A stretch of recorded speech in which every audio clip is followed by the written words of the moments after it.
大家好，我是台经院研究巴所子荣。相信有在关心国际政经新闻的朋友们，一定有注意到川普可能再度当选的讨论。若川普真的当选，会不会对台美双边经贸关系带来巨大的转变呢？这就是我这期台经观点想要跟大家分享的主题：美国总统谁当家？贸易政策大风吹。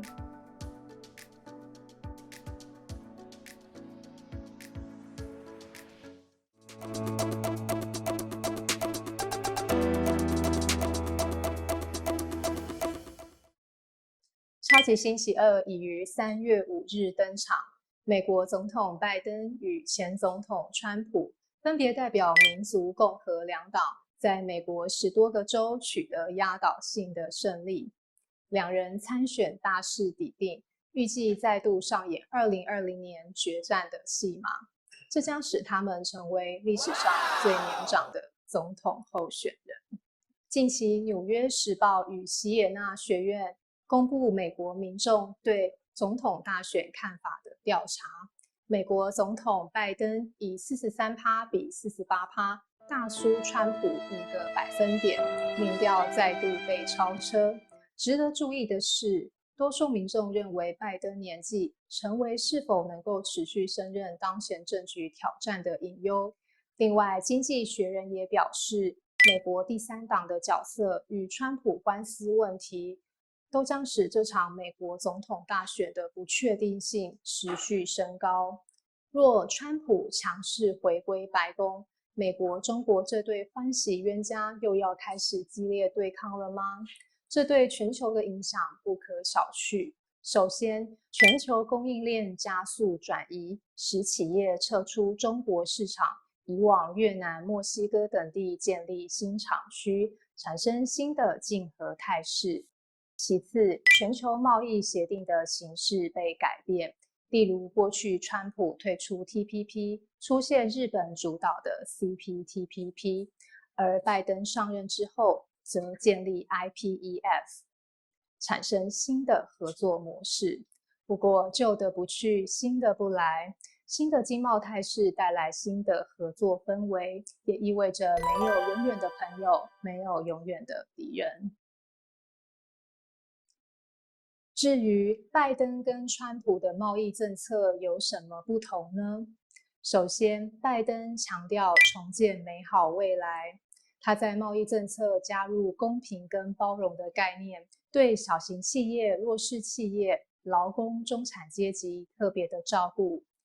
其次，他上任之后打造气候梦幻团队，在贸易政策也加入了绿色永续，希望与盟友共同落实减碳目标。第三，拜登追求拥有共同优先事项与价值观的伙伴关系，例如建立印度太平洋经济繁荣框架 IPEF、美洲经济繁荣伙伴关系 APEP。不过，若是川普上任，他强调美国优先，讲求公平互惠的贸易原则，优先确保美国的贸易利益。同时，他宣扬贸易保护主义，近期更发表以眼还眼、以关税还关税的言论，各国无不密切关注。不论是拜登当选还是川普当选，美国的贸易政策机制仍能确保整体经贸的稳定性，因为他们的贸易政策形成过程是经过跨机构协调，如 TPC、TPRG， 同时他们纳入各种产业以及专业经验咨询委员会的建议，确保贸易政策形成过程是反映公司部门、地方政府、社区、劳工等多数人的利益。白话来说，美国贸易政策形成过程具备成熟稳定的机制。在重大的贸易决策，美国总统跟执行团队都可以提出政策规划，但是必须经过相关流程评估，并在国会通过之后才能推动。这就是美国民主制度的根基。也就是说，美国国会所通过的政策会是美国多数人的意向。因此，不论是川普或是拜登，他们在对中的立场上，大方向会是相同的。至于川普若真的上任，是否会用更激烈的手段与中国进行对抗，目前仍无法准确评估。我们可以先将重点放在台美21世纪贸易倡议。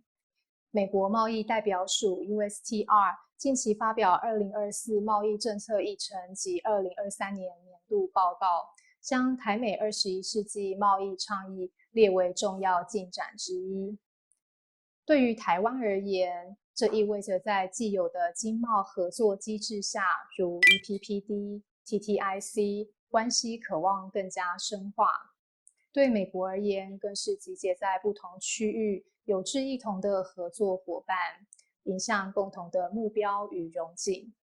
因此，台湾企业在台美21世纪贸易倡议等经贸合作机制下，预期可达互惠效果，并扩大同盟所带来的商机。